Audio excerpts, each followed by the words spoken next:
Hello everyone, competition prep series day 1. So இன்றைக்கி labour டே holiday, அதனால் வந்து இன்றைக்கி டே ரொம்ப ஸ்லோவாக போயிட்டு இருந்தது. மார்னிங் பிரேக்ஃபாஸ்ட் கிட்க்கு பண்ணிவிட்டு தென் ஜிம்க்கு கிளம்பிட்டோம் மார்னிங்கே.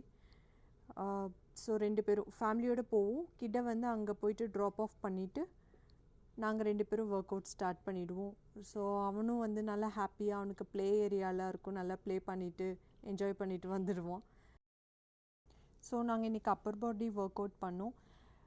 10 days ஆச்சு ஜிம் பண்ணி. ஸோ அதனால் நான் வந்து ரொம்ப ஒரு medium weight level of weight தான் என்னால் லிஃப்ட் பண்ண முடிஞ்சது.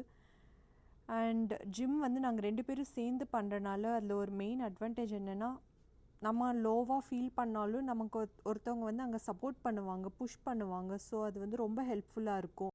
இப்போ வீட்டுக்கிட்ட இந்த மாதிரி கிட் ஜோன் இருக்கிற ஜிம் இருந்தால், ஸோ நீங்களும் இந்த மாதிரி கப்புலாக போனால் டைமும் சேவ் ஆகும். ஸோ நாங்கள் அப்புறம் ஒர்க் அவுட் முடிச்சுட்டு வீட்டுக்கு வந்து நான் ஒரு ஷேக் குடிச்சிட்டு அண்ட் மீல் ப்ரெப் பண்ணிட்டேன் ஃபார் 4 days. ஷ்ரிம்ப் கறி. ஸோ பசிக்கும் போது வந்து சீட் பண்ண தோணாது, இது ஒரு மீல் ப்ரெப் பண்ணி வச்சுட்டா. அண்ட் காஃபி குடிச்சிட்டு ஃப்ரெண்டு வீட்டுக்கு போகணும், ஸோ தாம்பூலம் வாங்கிறதுக்காக. ஸோ அங்கே போயிட்டு வந்துட்டு எனக்கு ஈவினிங் கார்டியோ இருந்தது 45 minutes, பிகாஸ் 10,000 steps வந்து நான் கம்ப்ளீட் பண்ணணும். அதை முடிச்சுட்டு இந்த நைட் டின்னருக்கு ஒரு எம்மியான பீட்சா மேக் பண்ணி டே அதோடு முடிச்சாச்சு. பாய்.